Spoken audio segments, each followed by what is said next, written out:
பேசவும், நம்மை பலப்படுத்தவும், நமக்கு அவருடைய வழிகளை காட்டவும் கர்த்தர் அவருடைய ஆவியினால் வழிநடத்துவார் என்று நாம் விசுவாசிக்கிறோம். ஆகவே இந்த கால வேளையில் நாம் கர்த்தருடைய வார்த்தைக்கு செல்லுவோம். இந்த கால வேளையில்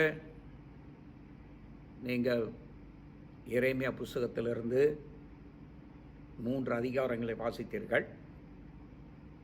இந்த வசனங்கள் எல்லாம் மிக முக்கியமானது. இதில் நிறைய நம்பிக்கை ஊட்டுகிற வார்த்தைகள் அதில் காணப்படுகிறது. அதில் முக்கியமாக நான் உங்களுக்கு இந்த காலையில் உங்களுடைய சிந்தனைகளை கொண்டு வர அல்லது நீங்கள் கவனிக்க வேண்டிய வசனம் 31 அதிகாரத்தில் எரேமியா 31:17. And this morning, even as we have read the scriptures, almost we read 3 chapters from book of Jeremiah. And I want to zero in on chapter 31, verse 17. The Bible says, "There is hope in your future, says the Lord, that your children shall come back to their own border." 31 அதிகாரம் 17வது வசனத்தில், உன் முடிவை பற்றி உனக்கு நம்பிக்கை உண்டு, உன் பிள்ளைகள் தங்கள் தேசத்துக்கு திரும்பி வருவார்கள் என்று கர்த்தர் சொல்லுகிறார். Now, this is important because God is giving us His promise, He is giving us His word. And just to give you some background, that's why I wanted you to read the earlier few chapters. இந்த வசனத்தினுடைய பின்னணி சரித்திரத்தை நீங்கள் சரியாக புரிந்து கொள்ள வேண்டும். அதற்காகத்தான் நீங்கள் எல்லாரும் இதுக்கு முன்னால் 3 அதிகாரங்களை உங்களுக்கு நான் வாசிக்க சொன்னேன். And those chapters talks about how the Israelites were taken as captives to Babylon by King Nebuchadnezzar. நெபுக்கத்நேசர் ராஜாவினால் இஸ்ரவேலர்கள் பாபிலோனுக்கு சிறை இருப்பில் கொண்டு போகப்பட்டதை குறித்து அதெல்லாம் வாசித்து வருகிறது. And the prophet Jeremiah was constantly speaking to the people of Israel in Judah before even they went on the captivity. இஸ்ரவேல் யூதா ஜனங்களுக்கு எரேமியா தீர்க்கதரிசி தொடர்ந்து தேவனுடைய எச்சரிப்பின் வார்த்தைகளை சொல்லிக் கொண்டு வந்தார், அவர்கள் சிறையிருப்புக்குள்ளாக போகும் முன்பாக. And but there were those prophets, false prophets, who were speaking contrary to what God has been speaking. அந்த நாட்களில் எழும்பிய பல கள்ளத்தேச தீர்க்கதரிசிகள் தேவன் சொல்லாத காரியத்தை அவர்கள் சொல்லி வந்தார்கள். While God is speaking through the prophet Jeremiah, saying that because of your iniquity, of your sin and your wickedness, I will send you, and I will send you to Babylon, and you will become captives to the king of Babylon. நான் உங்களை Babylon ராஜாவிடத்தில் அனுப்புவேன், நீங்கள் அவனிடத்தில் சிறை இருப்பில் என்று தேவன் தீர்க்கதரிசி மூலமாக சொல்லிட்டு வரார். But there was another voice that came up and began to speak against it. தேவன் சொன்ன வார்த்தைகளுக்கு மாறாக எழும்பி கள்ள போதகர்களும் தீர்க்கதரிசிகளும் அந்த நாட்களில் பேசி வந்தார்கள். The Israelites, they didn't like to be in the captivity, and who would? இஸ்ரவேலர்கள் சிறை இருப்பில் இருக்க விரும்பவில்லை. யாருக்கு தான் விருப்பம் இருக்கும்? But God was the one who put them in that captivity because of their sin. அவர்கள் செய்த பாவத்தினால தான் அவர்களை தேவன் அந்த சிறை இருப்பு கொண்டு போகினார். We read that very clearly in chapter 25 and chapter 29. 25 அதிகாரம் 29 அதிகாரத்தில் இதை தெளிவாக நான் பார்க்கிறோம். And God wanted the Israelites to be content while they were in Babylon under captivity. பாபிலோனில் இவர்கள் சிறை இருப்பில் இருக்கும் பொழுது அவர்கள் திருப்திகரமாக இருக்கும்படியாக ஆண்டவர் சொன்னார், நீங்கள் இப்போ அந்த வீடுகளை கட்டுங்கள், திருமணம் செய்யுங்கள், அந்த பட்டணத்துக்காக ஜெபம் பண்ணுங்கள், இதெல்லாம் சொன்னார். But some Israelites, as I said earlier, they tried to deceive others by saying they wouldn't have to serve the king of Babylon. Babylon ராஜாவை நாம் யாரும் சேவிக்க தேவையில்லை என்று சொல்லி மற்றவர்கள், ஆசாரியர்களும் சரி, தலைவர்களும் சரி, கள்ள தீர்க்கதரிசிகளும் அப்படித்தான் சொல்லி வந்தார்கள். Alright? And this is the complete lie. Because God has expressly spoken very clearly. ஆண்டவர் மிக தெளிவாக தீர்க்கதரிசி மூலமாக சொல்லியிருந்தார், அங்கதான் நீ போக ஆகணும். ஆனால் இவர்கள் அதை ஏற்றுக்கொள்ள. And so God sent them. But these false prophets, they wanted to speak what people like to hear. இந்த கள்ள தீர்க்கதரிசிகள் மக்கள் என்ன கேட்க வேண்டும் என்று விரும்புகிறார்களோ அதை மட்டும் பேசி வந்தார்கள் என்று நாம் வாசிக்கிறோம்.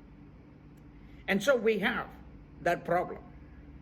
But then as we read, God was not going to leave the Israelites in Babylon because he had planned for their restoration. நாம் தொடர்ந்து வாசித்து வந்தால் வேத வசனத்தில் கர்த்தர் இஸ்ரவேலர்களை ஒருபோதும் பாபிலோன்ல சிறை இருப்பலை விடுவது இல்லை அப்படின்னு சொன்னார். God is not going to leave them in Babylon, and that is very clear.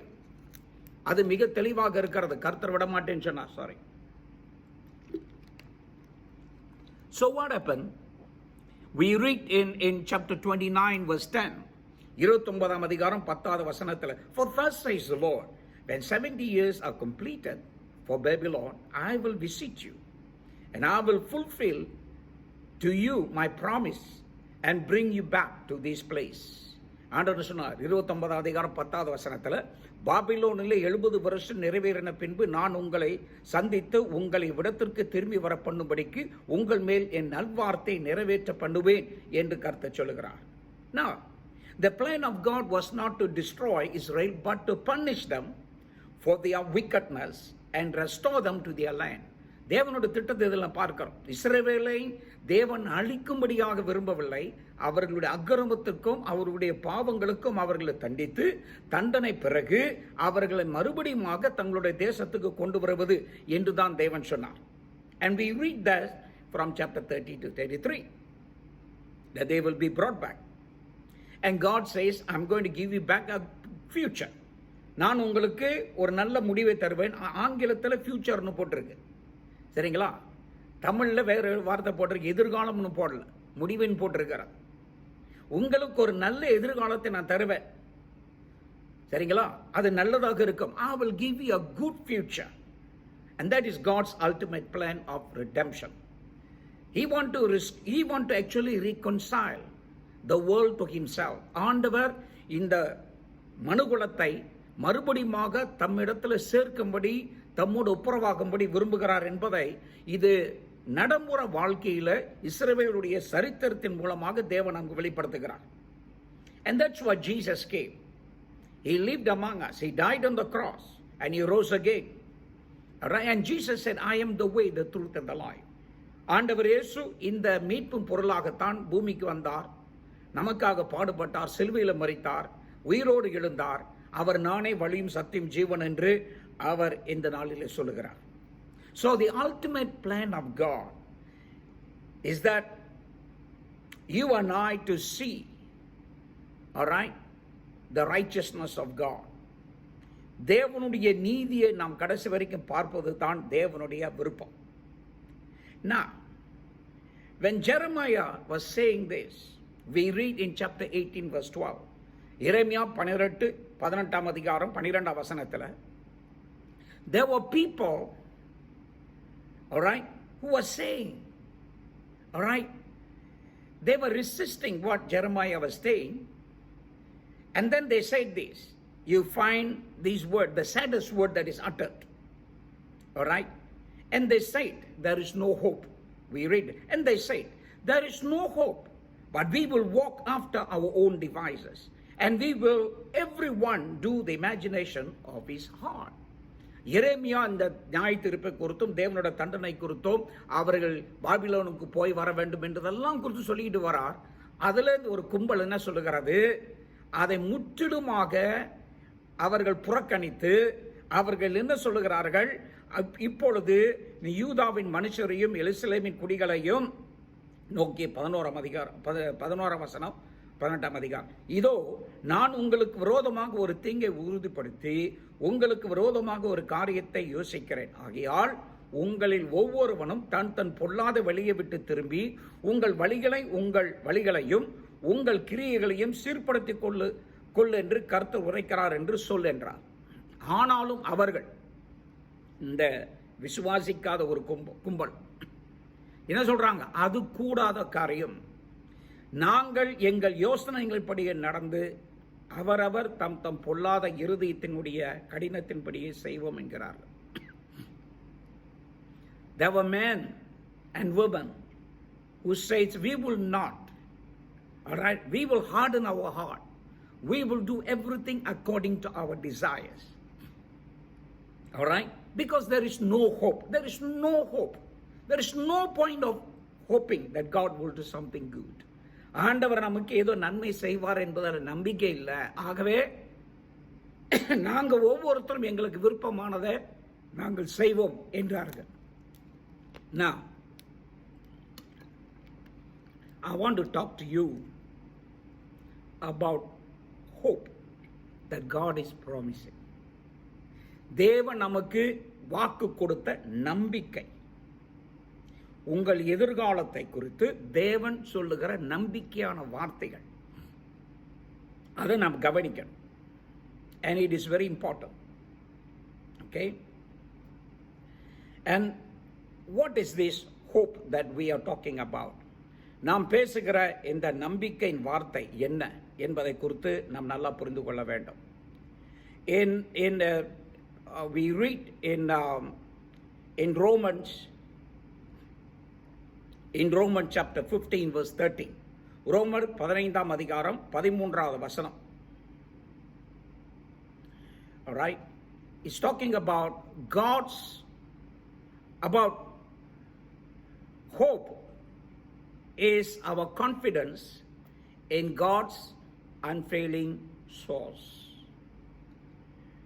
தேவன் நமக்கு எல்லா காலங்களிலும் அவர் நம்மை சந்திப்பார், அவர் நமக்கு ஏற்ற பலனை கொடுப்பார் என்ற காரியத்தில் முழு நம்பிக்கை வைக்கிறது. And we read in chapter 15 verse 13 of Romans, now may the God of hope fill you with all joy and peace in believing, that you may abound in hope by the power of the Holy Spirit. ரோமர் 15:13 பரிசுத்த ஆவியின் பலத்தினாலே உங்களுக்கு நம்பிக்கை பெருகும்படிக்கு நம்பிக்கையின் தேவன் விசுவாசத்தினால் உண்டாகும் எல்லாவித சந்தோஷத்தினாலும் சமாதானத்தினாலும் உங்களை நிரப்புவாராக. Now here the Bible says God himself is the very foundation of our hope. All right? We are saved by hope. We live by hope. We die by hope.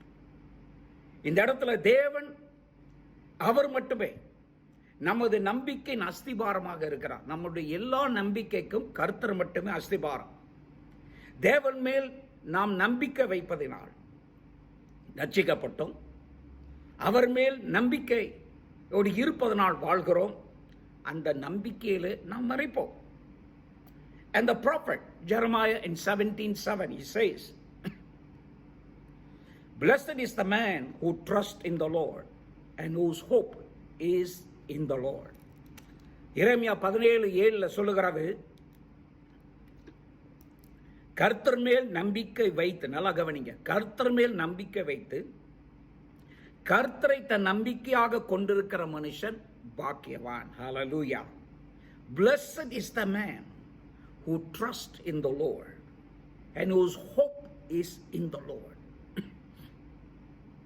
கர்த்தர் மேல் நம்பிக்கையாக வைத்து கர்த்தரை தன் நம்பிக்கையாக கொண்டிருக்கிற மனுஷன் பாக்கியவான். He is speaking these words while there was so much of resistance from those who refuse to accept the words of God's judgment. தேவனுடைய நியாய தீர்ப்பின் வார்த்தைகளை கேட்க மறுத்தவர்கள் மத்தியில எரேமியா அப்படி பேசுகிறார். He is constantly urging them that they should know how to trust and hope in the Lord. கர்த்தர் மேல அவர்கள் தொடர்ந்து நம்பிக்கை இருக்கும்படி அவர்களை தொடர்ந்து அவர் உற்சாகப்படுத்திக் கொண்டே இருக்கிறார். He said, I want you to know this. Our hope is only as good as the credibility of the source we are hoping in. I repeat. Our hope is only as good as the credibility of the source we are hoping in. நாம் நம்புகிற காரியத்தின் நம்பிக்கை தன்மை எப்படியோ அதன்படியே நமது நம்பிக்கையும் இருக்கிறது. நாம் ஒரு காரியத்தை நம்பும் பொழுது அதனுடைய தகுதி என்னவோ அதன்படிதான் நமது நம்பிக்கையும் இருக்கும். And I tell you, our God is above all other gods, who is worthy of all our hope and our trust. நம்முடைய தேவன் எல்லா தெய்வங்களை காட்டிலும் நம்பிக்கைக்கு பாத்திரர். That's the quality of our God. நான் நம்பி இருக்கிற தேவனுடைய தரம் என்ன, தகுதி என்ன? அவர் எல்லா தெய்வங்களை காட்டிலும் மேலான தேவன், எல்லா தெய்வங்களை காட்டிலும் நம்ப தகுதியுள்ள தேவன். He is a God whom we can trust 100%. 100% நாம் இந்த தேவன் மேல நம்பிக்கையாக இருக்க முடியும். In 2 Kings we read chapter 4, 2 ராஜாக்கள் 4ஆம் அதிகாரத்துல we talking about the Shunammite woman. All right, her son died, and the prophet sending Elisha, he is sending Gehazi to go and place the rod on the body of the child who died. And when Elisha arrived, all right, when Gehazi placed the rod, the child was not alive. It still remained dead because Gehazi was using his own strength. But when Elisha came and he arrived at the scene, his hope rested completely on the ability of God to give life to the boy, and the boy was restored. The 2 ராஜாக்கள் 4ஆம் அதிகாரத்தில் நான் வாசித்தாள். Elisha சூனேமுக்கு போய் இருக்கும்போது அங்கே ஒரு கனம் பொருந்திய ஸ்திரீ இருந்தாள். அவளுக்கு குமாரன் பிறக்க போகிற வாக்கெல்லாம் கொடுத்தார். பையன் பிறந்தான். அப்புறம் கொஞ்சம் காலப்போக்கில் அந்த பையன் இறந்து போயிட்டான். அவள் மறுபடியும் இந்த தீர்க்கதரிசி அண்டி அவர் விஷயத்தை சொல்லுகிறான், இந்த பையன் இறந்துட்டான். அப்பொழுது தீர்க்கதரிசி கேகாசி அனுப்புகிறார். அவன் கையில் அந்த கோலை கொடுத்து, நீ இப்போ அந்த பையன் மேல் வை, இந்த குழந்தையின் மேல் வை என்று சொல்லி. என்ன நடக்குது? கேகாசி இப்போ கை வைக்கிறான். ஆனால் அந்த குழந்தைக்கு ஒன்றும் நடக்கலை. ஏன்னா கேகாசி தன்னுடைய சொந்த பலத்தில் இருந்தான். தன்னுடைய சொந்த சுயத்தை நம்பி அவன் போயிருந்தான். தேவன் மேல விசுவாசமாக இருப்பது, நம்பிக்கை இருப்பது என்னதுன்னு எனக்கு தெரியல. தீர்க்கதரிசி கூட இருந்தாலும் இந்த முக்கியமான காரியத்தை கற்றுக்கொள்ளணும். ஆனா எலிசா வந்த உடனே அந்த குழந்தை உயிரானது. Now this is important principle that we need to learn. Gehazi was around this prophet, but he did not build the trust that the prophet has in the Lord. தீர்க்கதரிசிக்கு தேவன் மேல் இருந்த நம்பிக்கையை இந்த ககாசி வளர்க்கல. You can be around a godly person. You can be around a good pastor. You can be around a good church. But that doesn't guarantee you that you are building yourself up. That is not a criteria to measure you. நீங்க நல்ல ஒரு pastor பக்கத்தில் இருக்கலாம், தீர்க்கதரிசி கூட இருக்கலாம், பெரிய பெரிய பிரசங்கியாரெல்லாம் உங்களுக்கு தெரிஞ்சிருக்கலாம். அவங்களெல்லாம் தெரிஞ்சு இருக்கிறனால கர்த்தர் மேலே உனக்கு நம்பிக்கை நீ வளர்க்கிறேன்னு அர்த்தமே கிடையாது. Now this is important. So we need to know there are many Christians who like to be around popular preachers. All right? Men and women who has such a big popularity. They like to be around them. They look at them as gods, as angels. அநேக விசுவாசிகள் கிறிஸ்தவத்தில் பிரபலமான பிரசங்கிகள், பிரபலமான பிரசங்கியார், பிரபலமான தேவ ஊழியர்கள், பிரபலமானவர்களோடு இருக்கணும்னு விரும்புகிறாங்க. But they fail to set priority to be with all the most popular person, God himself.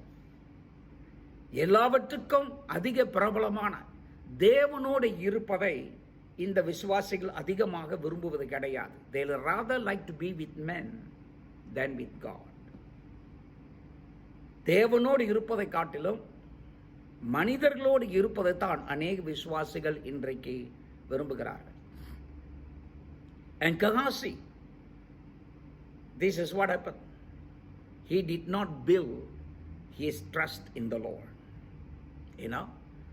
But Elijah, he had such a hope in the Lord that when he goes, the child will be raised. எலிசாவுக்கு அங்க போனால் அந்த குழந்தை உயிராகும் என்று நம்பிக்கை இருந்தது, போய் உயிரடைந்தது.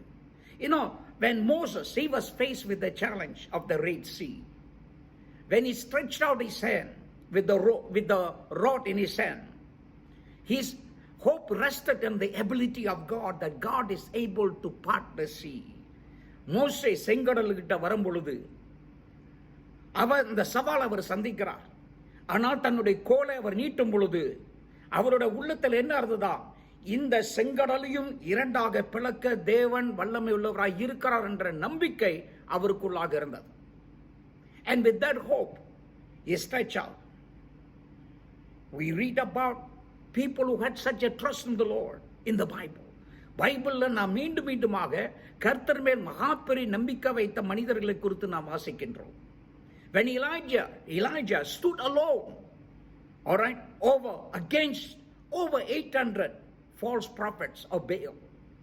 800 பாகால் தீர்க்கதரிசிகளை எதிர்த்து ஒரு தனிப்பட்ட மனிதனாக எலியா எதிர்த்து நிற்கிறார்.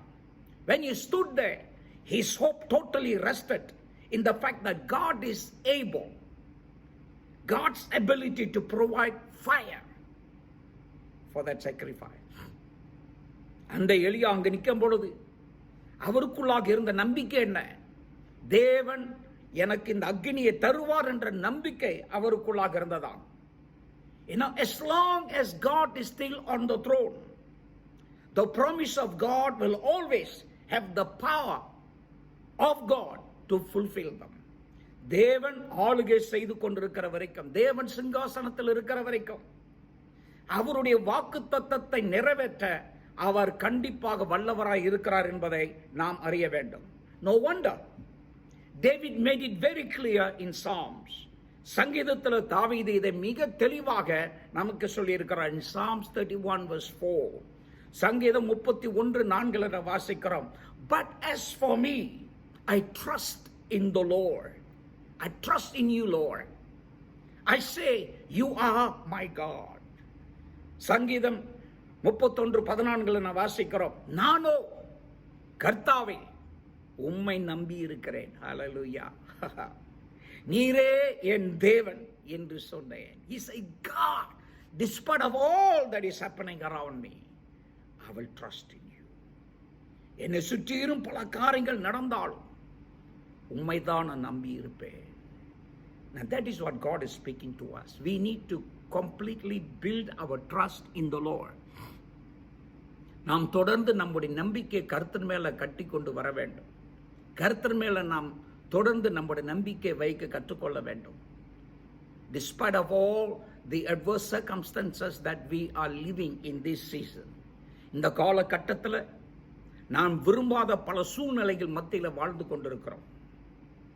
But let us, as we continually ponder and continually begin to dig into the Word of God, let the hope and trust in God rise in our hearts. கர்த்தருடைய வசனத்தை நாம் தொடர்ந்து வாசித்து ஆராய்ந்து தியானிக்க கர்த்தர் மேல் இருக்கிற நம்பிக்கை நமக்குள்ளாக தொடர்ந்து வளர்வதற்கு நாம் சந்தர்ப்பத்தை கொடுக்க வேண்டும். It is talking about hope. What is hope? Hope is our confidence in God's unlimited solution. நம்பிக்கை என்பது என்ன? தேவன் சகலத்திற்கும் தீர்வு வைத்திருக்கின்றார் என்பதில் உறுதியாக இருப்பதாகும். Hope is our confidence in God's unlimited solutions. நம்பிக்கை என்பது தேவன் சகலத்திற்கும் தீர்வு வைத்திருக்கிறார் என்பதில் நாம் உறுதியாக இருப்பது தான் நம்பிக்கை. In Jeremiah chapter 17, as I said earlier, when the prophet was preaching the message of judgment, the crowd that resisted him were growing, becoming increasing. எரேமியா 14 அதிகாரத்தில் வாசிக்கும் பொழுது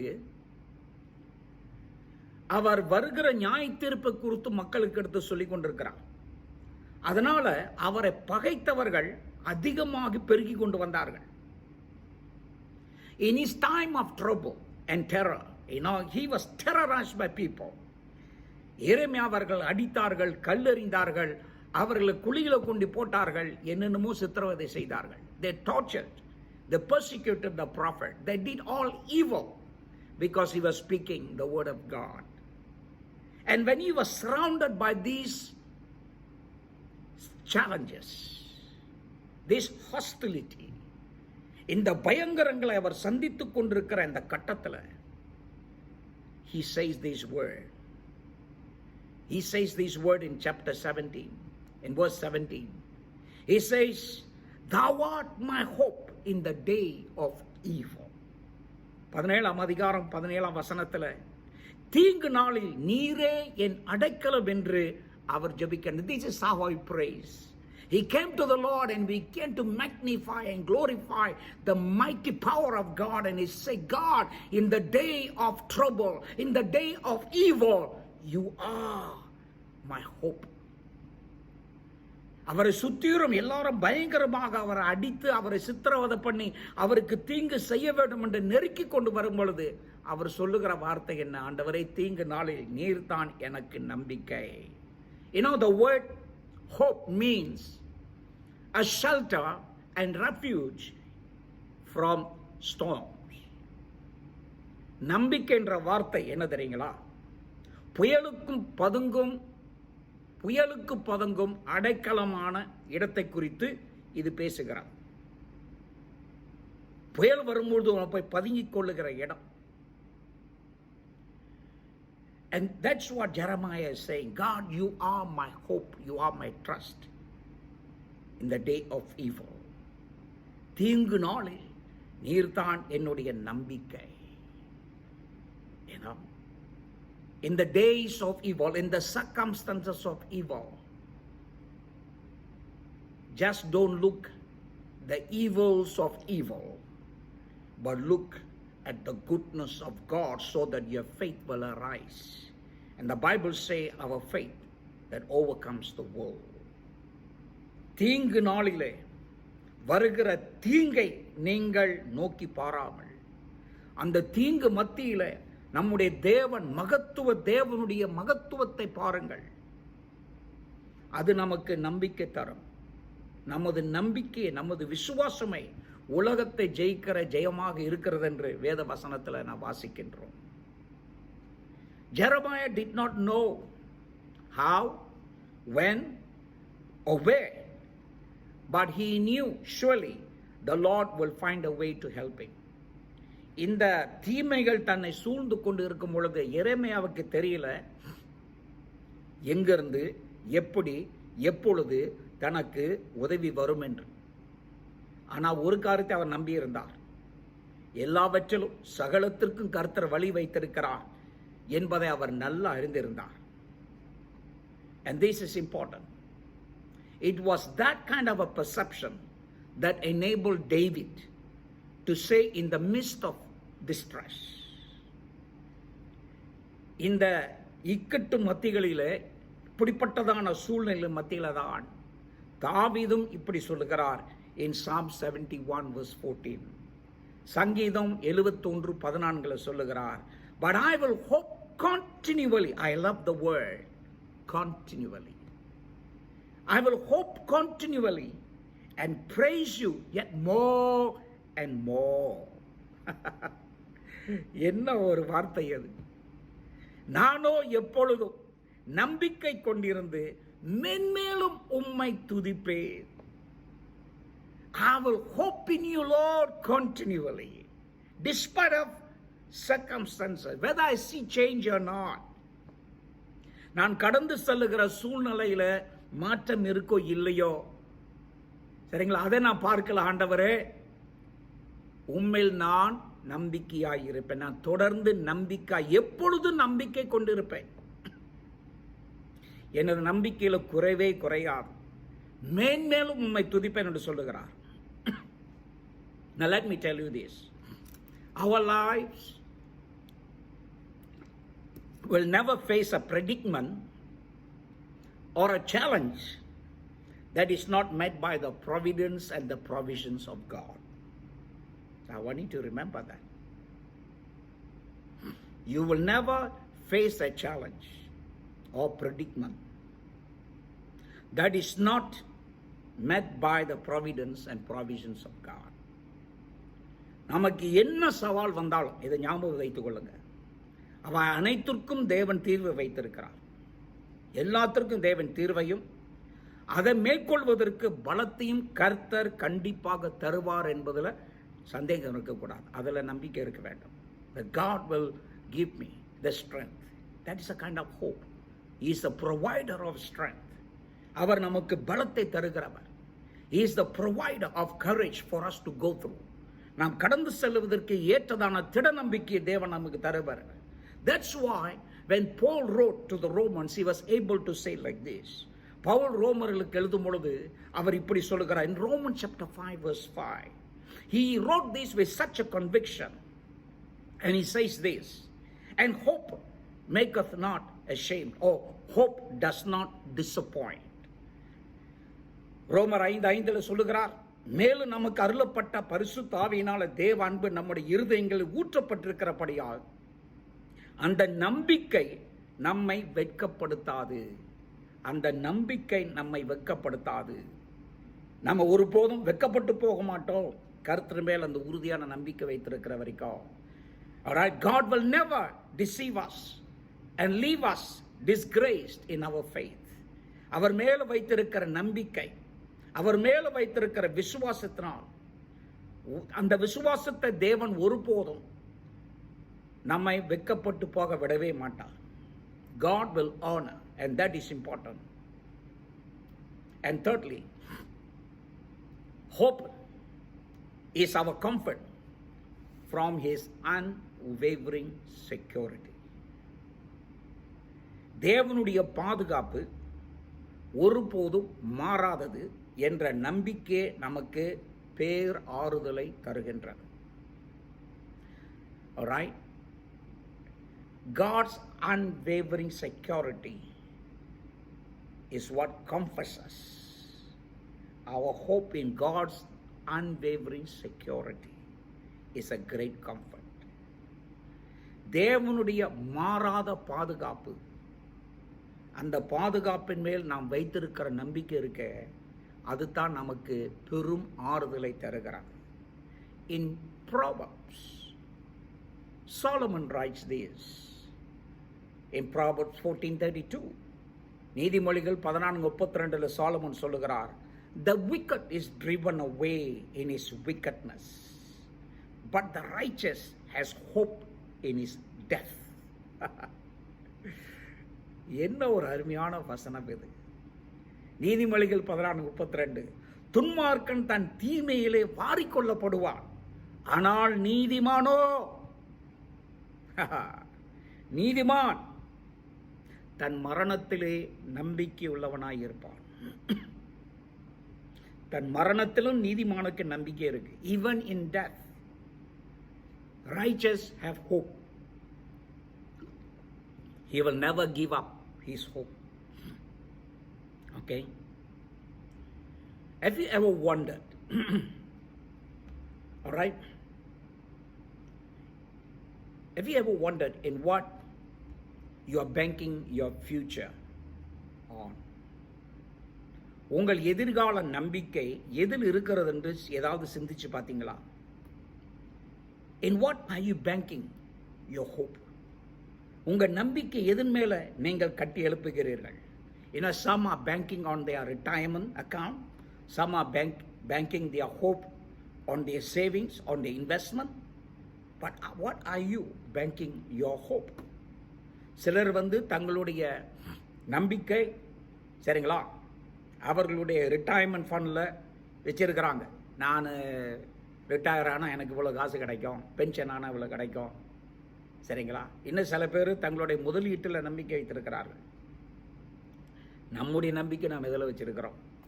In Colossians 1:5 Paul says this. கொலோசியர் 1:5 பவுல் இதை சொல்லுகிறார். Paul writes this way. All right, and he is writing this, all right, is showing how thankful he is. தான் எவ்வளவு நன்றி உள்ளவராக இருக்கிறார் என்று இதில் எடுத்து காண்பிக்கிறார். This is how he says, for the hope which is laid up for you in heaven. The hope that is laid up for us in heaven. என்ன சொல்லுகிறார்? கொலோசியர் 1:4 தமிழ்ல 4வது வசனம். பரலோகத்தில் உங்களுக்காக வைத்திருக்கிற நம்பிக்கை நிமித்தம். நம்முடைய நம்பிக்கை பரலோகத்தில் இருக்கிறார். Our hope is laid up in the heavens.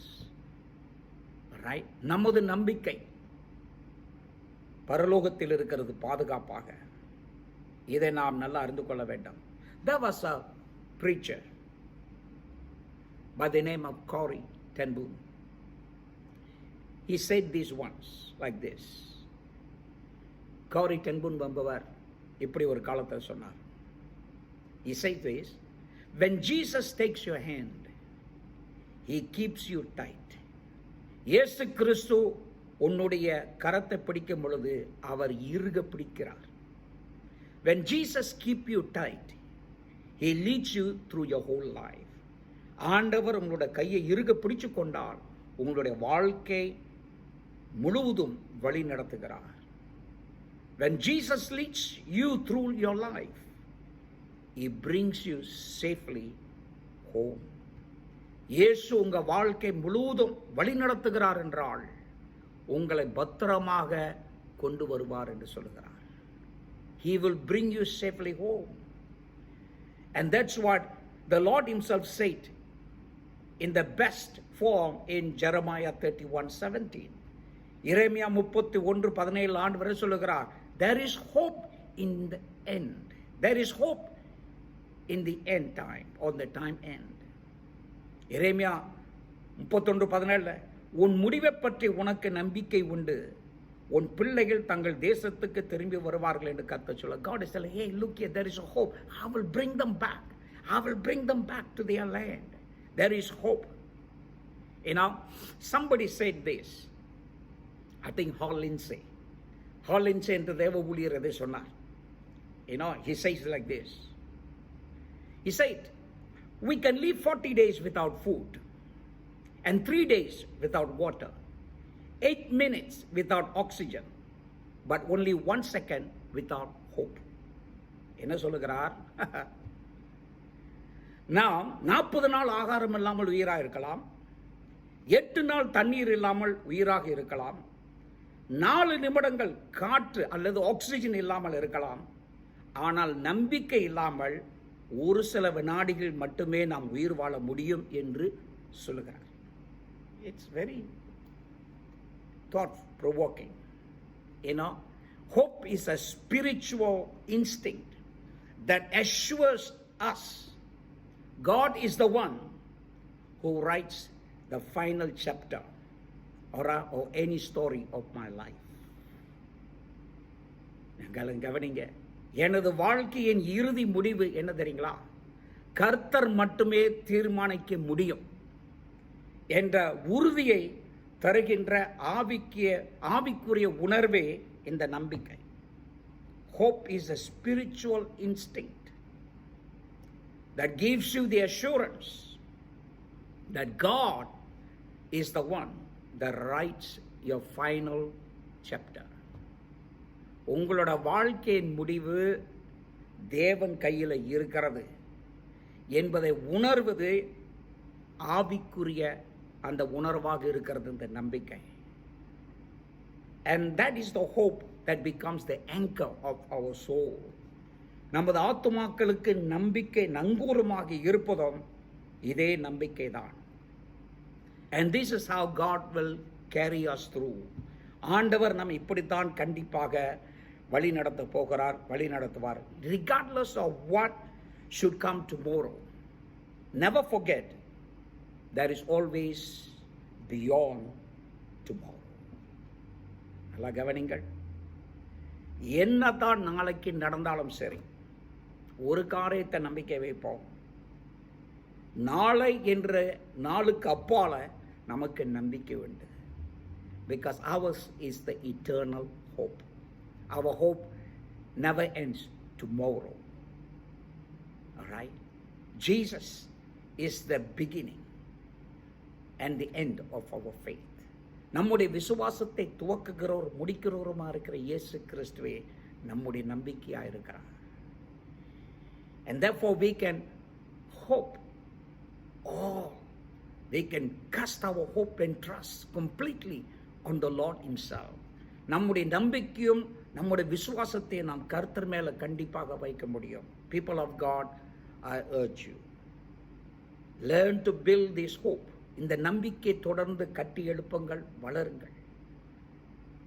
God will never put you to shame. ஆண்டவர் உங்களை ஒருபோதும் வெட்கப்பட்டு போக விடவே மாட்டார். He is a faithful God.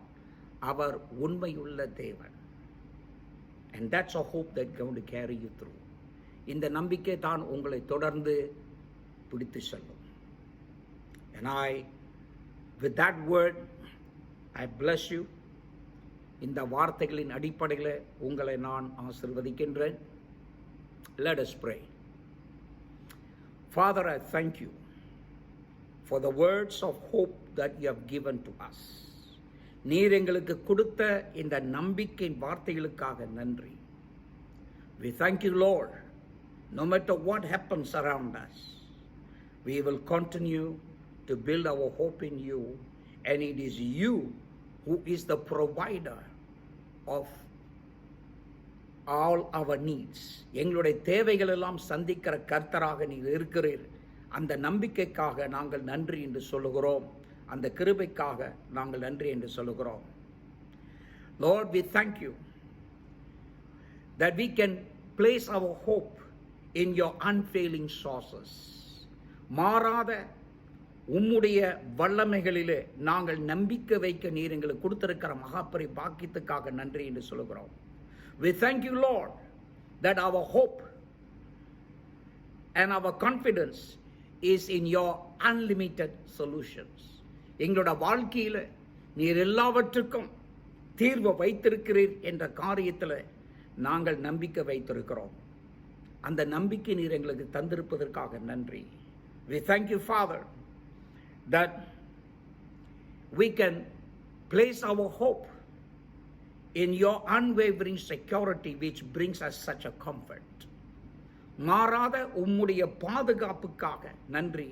அந்த பாதுகாப்பில் நாங்கள் நம்பிக்கை வைப்பதால் நாங்கள் ஆறுதல் அடைகிறோம். We feel so secure because we know in your unwavering security.